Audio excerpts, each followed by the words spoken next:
Welcome to online duffer study best for learning. दोस्तों स्वागत है आप सभी का ऑनलाइन डफर स्टडी चैनल पे। इस वीडियो में हम कवर करेंगे 13 जनवरी 2021 के करंट अफेयर के इंपॉर्टेंट क्वेश्चंस जो कि आगामी सभी वैकेंसी के लिए काफ़ी ज़्यादा आवश्यक है। तो चलिए दोस्तों वीडियो शुरू करते हैं। वीडियो को लाइक और शेयर करना बिल्कुल ना भूलें, साथ में चैनल को सब्सक्राइब कर लें और बेल आइकन को अवश्य दबा लें। आपकी बैंक एग्जाम की तैयारी को और भी मजबूत करने के लिए 14, 15, 17 जनवरी को अनअकैडमी आपके लिए लेकर आ रहा है 4 स्पेशल टेस्ट सीरीज। ये टेस्ट सीरीज कंडक्ट की जाएंगी इंडिया के टॉप एजुकेटर्स के द्वारा। कल से यानी कि 12 तारीख से सुबह 9 बजे से PYQ टेस्ट शुरू हो गया है। 15 को होंगे T20 series SBI pre 2021 exam की तैयारी के लिए, और 17 जनवरी को हो रहा है निमिषा बंसल का फ्री परफेक्शन इंग्लिश का टेस्ट और साथ ही अंकुश लांबा सर का रीजनिंग टेस्ट। इतना ही नहीं, इसमें आपको मिलेंगे डेडिकेटेड डाउट सेशन और साथ में निमिषा बंसल, अंकुश लांबा और भी इंडिया के कई टॉप एजुकेटर्स। ये टेस्ट सीरीज बिल्कुल फ्री है, एनरोल करना बिल्कुल ना भूलें। ज्यादा जानकारी के लिंक वीडियो की डिस्क्रिप्शन में है। अगर आप फर्स्ट टाइम अनअकैडमी पर आ रहे हैं तो यूज करें मेरा अनलॉक कोड ऑनलाइन अड्डा, एनरोल करें बिल्कुल फ्री इस टेस्ट सीरीज में, एक्सपीरियंस करें अनअकैडमी प्लेटफॉर्म को। यही नहीं, अगर आप अनअकैडमी प्लस सब्सक्रिप्शन लेंगे तो उसमें आपको मिलेगा 10% का इंस्टेंट डिस्काउंट जो ऑलरेडी अप्लाइड होगा। ज्यादा जानकारी के लिए लिंक वीडियो की डिस्क्रिप्शन में है। अभी एनरोल करें फ्री टेस्ट सीरीज। तो पहला क्वेश्चन आप सभी के सामने आ जाता है, राष्ट्रीय युवा दिवस कब मनाया गया है। 4 ऑप्शन आप सभी के सामने है और राइट आंसर आप सभी को बताना है 7, 8 या फिर 12। बहुत सारे ऐसे दिन होते हैं जो कि अब तक हमने कवर किए हैं, सभी को याद रखना है। करंट अफेयर का सबसे बड़ा फायदा यही होता है। तो ऑप्शन नंबर सी इसका बिल्कुल राइट आंसर होगा 12 जनवरी। अब 12 जनवरी को ही क्यों मनाया जाता है इसके बारे में आपको पता होना चाहिए। हर साल 12 जनवरी को स्वामी विवेकानंद की जयंती के उपलक्ष्य में राष्ट्रीय युवा दिवस मनाया जाता है। इस दिन मनाए जाने की घोषणा 1984 में भारत सरकार द्वारा की गई थी। इसे पहली बार 1985 में मनाया गया था। इस दिन मनाए जाने का जो मुख्य उद्देश्य सुनिश्चित करना था कि देश भर के छात्रों को स्वामी विवेकानंद के जीवन के बारे में, उनके संघर्ष के बारे में, विचारों के बारे में, दर्शन के बारे में जानने का मौका मिले और कहीं ना कहीं उसको प्रोत्साहित होकर अपने जीवन में कहीं ना कहीं अपने जीवन में उसको लाने का भी प्रयास किया जाए, लेकिन संभव लगता नहीं है आज की पीढ़ी के अंदर। तो ऐसे में आप सभी को याद रखना है स्वामी विवेकानंद के बारे में। 1 मई 1897 को रामकृष्ण मठ और साथ में मिशन की स्थापना की थी, आप सभी को पता होना चाहिए। 1898 के अंदर उन्होंने बेलोर मठ की स्थापना की, ये भी आप सभी से पूछा जा सकता है। 2021 के अंदर 158वीं जयंती मनाई जा रही है। 12 जनवरी 1863 को यहाँ पे उनका जन्म हुआ था, तो ऐसे में आप सभी को पता होना चाहिए। राष्ट्रीय युवा दिवस 2021 का विषय क्या है? Challenging youth power of nation building, आप सभी को याद रखना है। इतनी जानकारी आप सभी के लिए काफ़ी है। अगला क्वेश्चन दोस्तों आप सभी के सामने आता है, राष्ट्रीय सड़क सुरक्षा माह 2021 की अवधि है, आप सभी को बताना है। 4 ऑप्शन आप सभी के सामने है, काफ़ी इंपॉर्टेंट क्वेश्चन है, तो आप सभी याद रखिएगा। तो ऐसे में आप सभी को याद रखना, राष्ट्रीय सड़क सुरक्षा माह जो होता है वो जनवरी के दूसरे सप्ताह के अंदर हर साल सड़क परिवहन राजमार्ग मंत्रालय की तरफ से हर साल जनवरी के दूसरे सप्ताह के अंदर शुरू किया जाता है। अब दूसरा सप्ताह जैसे तो 14 तारीख से शुरू हो जाता है, लेकिन ये ऐसा नहीं है कि 14, 15, 16 से शुरू होगा। 18 जनवरी से शुरू हुआ है। तो ऐसे में आप सभी को याद रखना है 18 जनवरी से लेकर 17 फरवरी तक मनाया जाएगा। 2021 में सरकार ने राष्ट्रीय सड़क सुरक्षा सप्ताह की जगह पर राष्ट्रीय सड़क सुरक्षा माह यहाँ पर रखा गया है। तो ऐसे में आपको याद रखना है अब से 18 जनवरी 2021 से 17 फरवरी 2021 के दौरान राष्ट्रीय सड़क सुरक्षा महीना मनाया जाएगा। इस अवधि के दौरान देश भर में केंद्र, राज्य सरकारों, केंद्र सरकारों, शासित प्रदेशों, प्रशासन और साथ ही अन्य के संगठनों के साथ मिलकर देश में विभिन्न कार्यक्रमों का आयोजन किया जाएगा। उसी क्रम में यहाँ पे आप सभी के सामने देखने के लिए मिल रहा है, पूछा जा सकता है, याद रखिएगा। तो राइट आंसर क्या होगा वो आप सभी को पता होना चाहिए, 28 जनवरी से 17 फरवरी। अगला क्वेश्चन आप सभी के सामने आता है, तुलसीपति कुटुंबा राय का निधन हुआ है। 4 ऑप्शन आप सभी के सामने, राइट आंसर आप सभी को बताना है। तो ऐसे में आप सभी को पता होना चाहिए समाज सेवी, पत्रकार, अभिनेता या फिर इनमें से कोई नहीं। तो इसका जो राइट आंसर होगा ऑप्शन नंबर 20 का बिल्कुल राइट आंसर होगा पत्रकार। अब उनको आप सभी को याद रखना है कि पद्मश्री से भी सम्मानित किया गया था। अगर बात करें कुटुंबा जी का निधन हुआ है, वह तेलुगु भाषा में पत्रकारिता के लिए अपनी सेवाओं के लिए जाने जाते हैं। उन्होंने 4000 से अधिक आत्मकथाएं लिखी हैं, साथ ही 16000 से अधिक भाषण भी दिए हैं जो कि सार्वजनिक तौर पर थे। ऐसे में तेलुगु बुक ऑफ रिकॉर्ड की अगर बात करें, उनके द्वारा विश्व रिकॉर्ड के रूप में भी दर्ज किया गया है। इतनी जानकारी आप सभी को होनी चाहिए। साथ ही 2002 में पद्मश्री से सम्मानित किया गया था और भी कई पत्रकार के मतलब जो पुरस्कार होते हैं उनसे भी सम्मानित किया गया है। तो नीचे आप सभी के सामने इमेज भी आ जाती है। अगला क्वेश्चन आप सभी के सामने आता है, हाल ही में हमने आईसीसी की सारी जानकारी आप सभी को दी थी पिछले वीडियो के अंदर। अगर आपको याद होगी तो पिछले से पिछले हमने आप सभी के सामने रखा था। कमेंट करके अवश्य बताइएगा आईसीसी के बारे में। आईसीसी बोर्ड में बीसीसीआई का प्रतिनिधित्व करेंगे। 4 ऑप्शन आप सभी के सामने, राइट आंसर आप सभी को बताना है। सौरभ गांगुली, जय शाह, सचिन तेंदुलकर या इनमें से कोई नहीं। तो राइट आंसर आप सभी को पता होना चाहिए। ऑप्शन नंबर 20 का बिल्कुल राइट आंसर होगा। जय शाह कौन है आप सभी को पता होगा, अमित शाह के बेटे हैं, जो कि आप सभी को यहाँ पे देखने के लिए मिल भी रहे हैं। अंतर्राष्ट्रीय क्रिकेट परिषद मतलब आईसीसी की फुल फॉर्म आप सभी को पता होगी। जय शाह भारतीय क्रिकेट कंट्रोल बोर्ड बीसीसीआई जिसकी फुल फॉर्म है ना, आधिकारिक प्रतिनिधि चुना गया है। शाह भारतीय कंट्रोल बोर्ड बीसीसीआई के सचिव है। वह बीसीसीआई के अध्यक्ष सौरभ गांगुली का स्थान लेंगे, जो इस समय आईसीसी बोर्ड में भारत का प्रतिनिधित्व कर रहे थे, लेकिन उन्हें हाल ही में अगर बात करें दिल की बीमारी के चलते अस्पताल में भर्ती होना पड़ा। तो अगर बात करें आईसीसी के बारे में तो आपको कमेंट करके बताना, क्योंकि मैंने अभी हाल ही में जानकारी दी थी। बीसीसीआई के अध्यक्ष कौन है, सौरभ गांगुली हैं। अगर बात करें बीसीसीआई का मुख्यालय मुंबई महाराष्ट्र स्थापित है। स्थापित कब हुआ था, 1928 में, है ना। तो इतनी जानकारी आप सभी को पता होनी चाहिए। अगला क्वेश्चन आप सभी के सामने आता है, 51वें भारतीय अंतर्राष्ट्रीय फिल्म महोत्सव का फोकस देश होगा, कौन सा होगा। 4 ऑप्शन आप सभी के सामने, राइट आंसर आपको बताना है। भारत, श्रीलंका, बांग्लादेश या फिर इनमें से कोई नहीं। तो इसका जो राइट आंसर हो जाता है ऑप्शन नंबर सी, इसका बिल्कुल राइट आंसर हो जाता है बांग्लादेश। भारतीय अंतर्राष्ट्रीय फिल्म महोत्सव मतलब कि अगर आपसे पूछा जाए IFFI, जिसको हम शॉर्ट में कहेंगे, बांग्लादेश सेंचुरी इन फोकस रूप में चुना गया है। यह फेस्टिवल 16 जनवरी से 24 जनवरी 2021 तक गोवा में आयोजित किया जाएगा। द कंट्री इन फोकस एक विशेष खंड है जो देश की सिनेमाई उत्कृष्टता और साथ ही योगदान को चिन्हित करता है। 51वें IFFI में इस खंड का बांग्लादेश के 4 फिल्मों को दिखाया जाएगा। तो ऐसे में आप सभी को याद रखना है। अब सवाल आता है बांग्लादेश के बारे में। प्रधानमंत्री कौन है, शेख हसीना है। राजधानी क्या है, ढाका है। मुद्रा क्या है, टका है।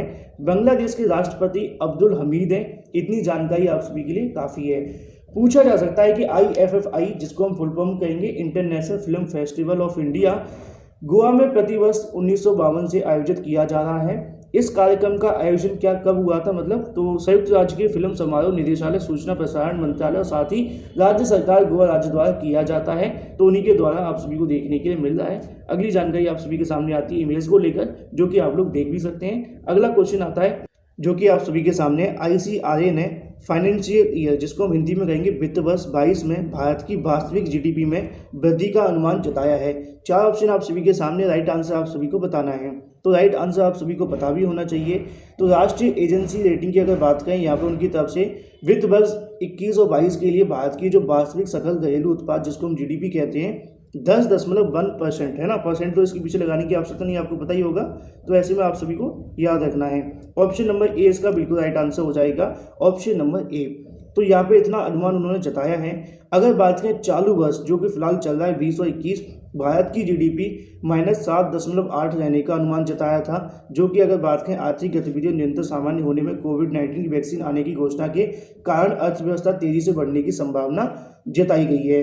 तो ऐसे में ये तो बात हो जाती है। अब सवाल आता है ICRA के मुख्यालय के बारे में, कहाँ पर है, गुड़गांव। गुड़गांव कहाँ पर है, हरियाणा के अंदर, है ना। साथ ही अगर बात करें ICRA के बारे में गैर कार्यकारी अध्यक्ष निदेशक के बारे में अगर बात करें तो अरुण दुग्गल आप सभी के सामने है। ऑप्शन नंबर जो इसका ए बिल्कुल राइट आंसर होगा। और निदेशक पूछे जाए तो अरुण दुग्गल आप सभी को याद रखने हैं ना। अगला क्वेश्चन आता है, ढाका मैराथन 2021 लद्दाख के जिगमेंट डोलमा कौन सा स्थान हासिल किया है। 4 ऑप्शन आप सभी के सामने, राइट आंसर आप सभी को बताना है। तो ऐसे में इसका जो राइट आंसर होगा ऑप्शन नंबर सी, इसका बिल्कुल राइट आंसर होता है 4th, चौथा स्थान इन्होंने हासिल किया है। अच्छा, किसमें हासिल किया है कि मैराथन के अंदर, कहाँ पे हुई थी, ढाका के अंदर। ढाका कहाँ है, बांग्लादेश के अंदर। सारी जानकारी थोड़ी देर पहले मैंने आप सभी को बांग्लादेश की दी है। तो भारत के जिगमेट डोलमा ने ढाका मैराथन 2021 में चौथा स्थान हासिल किया है। जिगमेट डोलमा लद्दाख। साथ ही अगर बात करें पुरुषों की श्रेणी में मैराथन की कुरिन प्रतियोगिता में पहले स्थान पर रहे, जबकि अगर बात करें केन्या के एंजेला ने उसी प्रतिस्पर्धा महिला वर्ग जीता है। पूरे मैराथन में शार्क और स्थानीय धावकों से भारत के बहादुर सिंह पुरुष वर्ग के चैंपियन बने हैं। महिला वर्ग की अगर बात करें नेपाल की पुष्पा भंडारी चैंपियन बनी है। इतनी जानकारी आप सभी के लिए काफ़ी है। मैराथन का इतिहास आप सभी को पता होना चाहिए। इस मैराथन को आयोजन 1972 में बंगबंधु शेख मुजीबुर रहमान की पाकिस्तान की जेल बांग्लादेश में वापसी के लिए किया जाता है। इस मैराथन में 42.19 किलोमीटर की दूरी तय की गई है, जबकि हाफ मैराथन 21.09 किलोमीटर की दूरी तय की गई।